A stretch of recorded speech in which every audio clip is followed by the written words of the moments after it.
das suas atividades ilegais.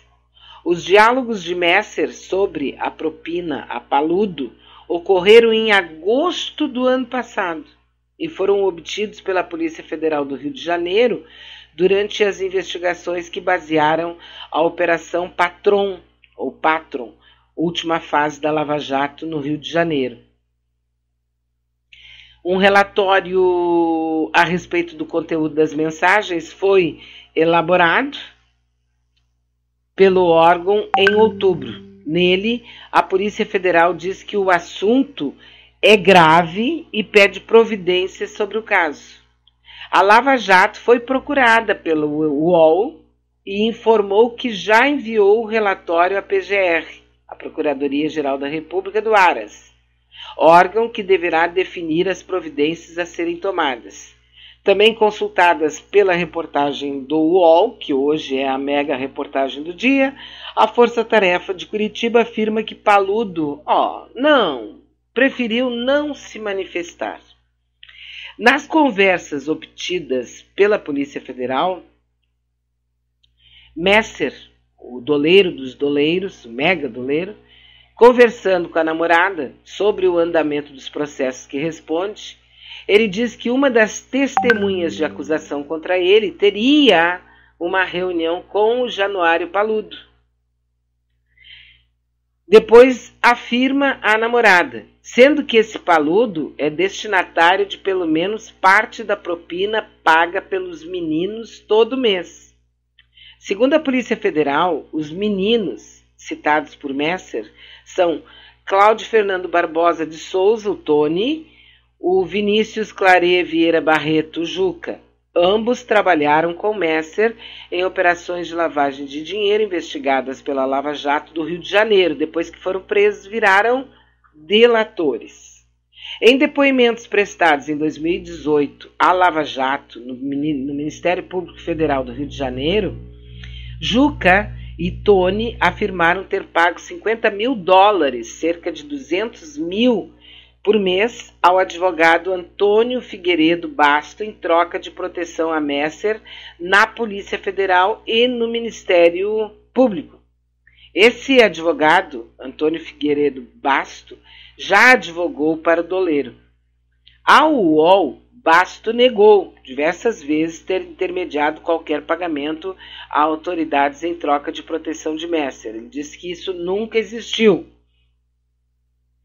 Desafio qualquer um a provar isso. Abro meu sigilo bancário e telefônico, abro o sigilo de minha família, não provarão, pois nunca existiu.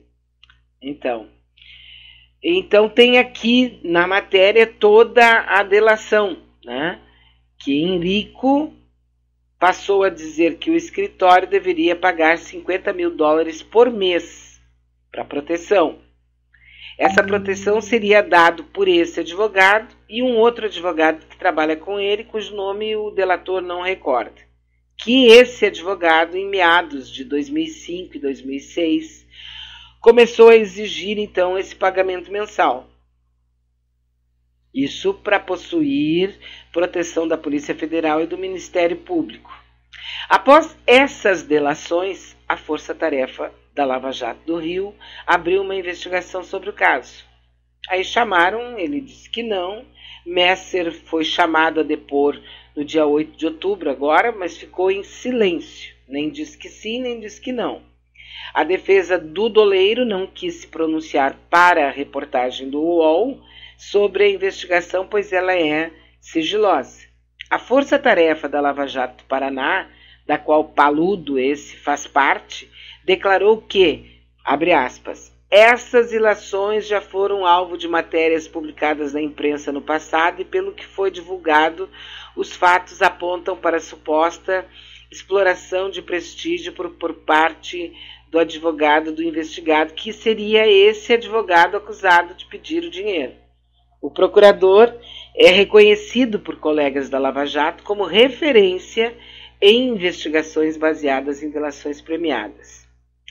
Paludo é um dos procuradores mais antigos da Lava Jato e todo mundo está dizendo o que, obviamente, todos nós concordamos. Ele está sendo acusado, mas ele tem o direito de ser tratado como apenas acusado e não como culpado. Muito bem. Esse Paludo integra a Força-Tarefa de Combate à Corrupção desde a sua criação lá no ano de 2014. Membro do Ministério Público Federal desde 1992, ele sempre foi tido como uma referência, devido ao fato de ser o mais experiente dos procuradores. Não por outra razão, um dos grupos criados no aplicativo Telegram para que os procuradores trocassem conteúdo foi revelado por uma série de reportagens do site da Intercept Brasil, do Glenn Greenwald. Lembra quando se falava o grupo Filhos de Januário? Já deve ter ouvido isso em algum momento, o grupo Filhos de Januário. Pois Januário Paludo. Januário Paludo compõe o núcleo duro da Força-Tarefa e é uma espécie de conselheiro do coordenador Deltan Dallagnol. Ele também mantém uma relação de amizade estreita com o ex-juiz federal Sérgio Moro. Entre as mensagens de Paludo, reveladas pelo The Intercept Brasil, chamaram a atenção os comentários que ele fez a respeito do ex-presidente Lula. No dia 24 de janeiro de 2017, quando a Marisa Letícia sofreu um acidente, um AVC, e foi internada no hospital, ele escreveu: um amigo de uma prima disse que Marisa chegou ao atendimento sem resposta, como vegetal. 10 minutos depois, o Paludo respondeu, quer dizer, vou voltar aqui, tá, um pouquinho. Essa frase, um amigo de uma prima disse que Marisa chegou ao atendimento sem resposta como vegetal. Quem escreveu foi o Deltan Dallagnol, às 22 horas e 24 minutos do dia 24 de janeiro de 2017. 10 minutos depois, o Paludo escreveu: estão eliminando testemunhas.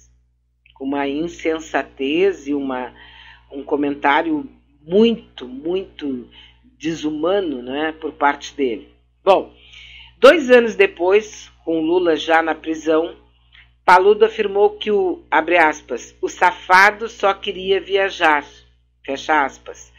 Naquele episódio em que o Lula pediu para sair da cela, lá na Polícia Federal de Curitiba, para acompanhar o enterro do irmão Genival Inácio da Silva Vavá, que tinha sido uma espécie de pai, irmão mais velho do Lula. Ele morreu, Lula pediu para ir acompanhar o enterro e esse Paludo escreveu: o safado só queria viajar.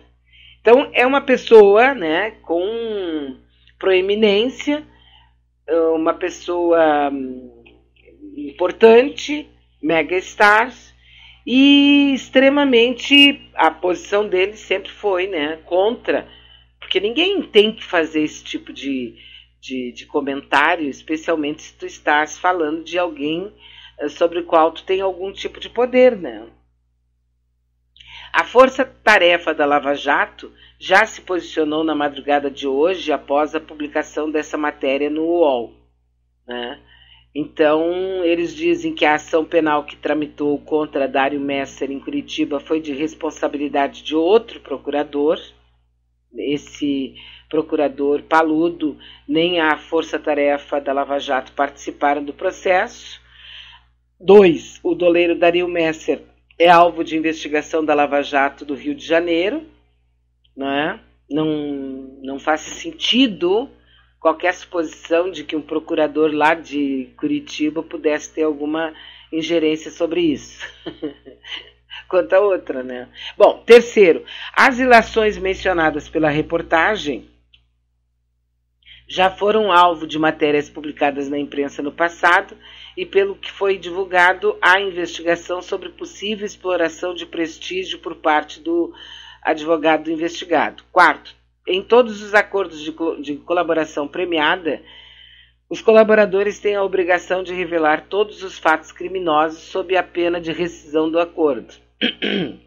Quinto, os procuradores da Força Tarefa reiteram a plena confiança nos trabalhos do procurador Januário Paludo. Bom, mas o próprio Messer teria dito numa conversa com a namorada, quer dizer, uma conversa bem casual, né?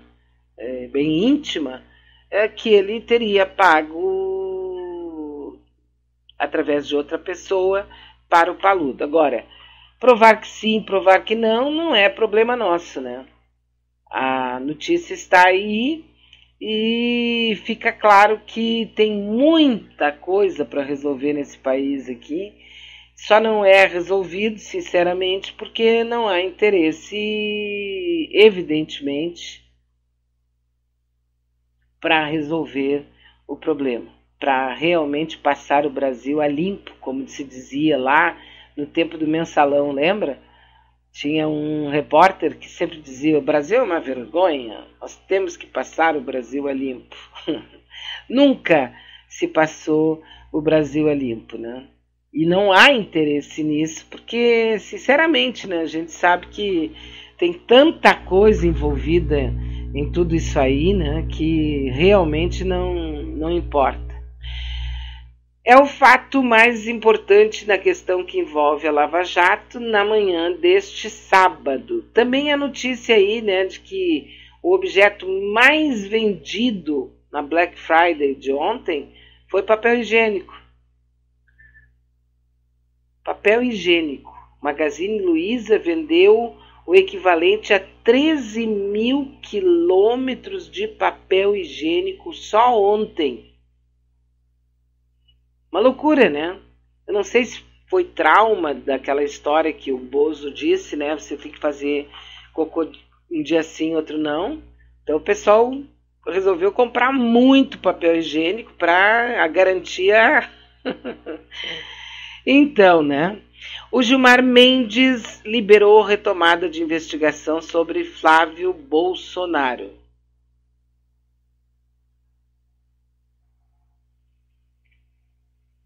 Tá uma loucura sobre isso, né? Inquérito que apura suspeita de rachadinha em gabinete. Teve o Fabrício Queiroz, que continua em lugar incerto e não sabido. O Queiroz era o pivô. E isso tudo ficou paralisado a partir de julho, depois de uma decisão do Toffoli. Toffoli que, sinceramente, depois da última dele aí, a gente fica duvidando um tanto quanto, né, da pessoa. Nós temos mais ainda por aqui a informação, não é? Que eu concordo plenamente, que lá em São Paulo a Dilma deve ser obstáculo de retorno de Marta ao PT. Sinceramente, não sou de São Paulo, mas não tenho como, eu não consigo imaginar o pessoal do PT de São Paulo recebendo a Marta Suplicy de volta depois da posição dela, dizendo aqueles horrores a respeito dos petistas e votando a favor do impeachment da Dilma e indo para o PMDB, onde ela disse que lá estavam as pessoas mais honestas.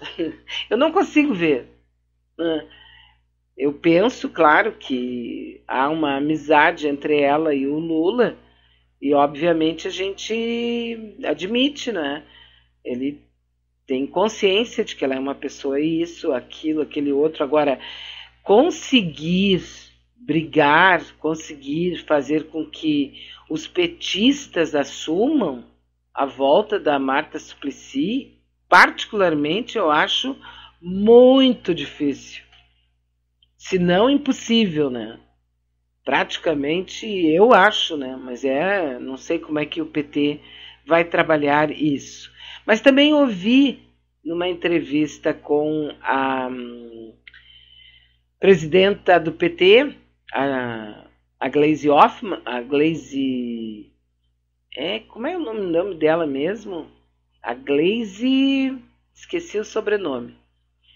Mas ela disse que aqui em Porto Alegre, no Rio Grande do Sul, o PT está se organizando para apoiar a Manuela Dávila.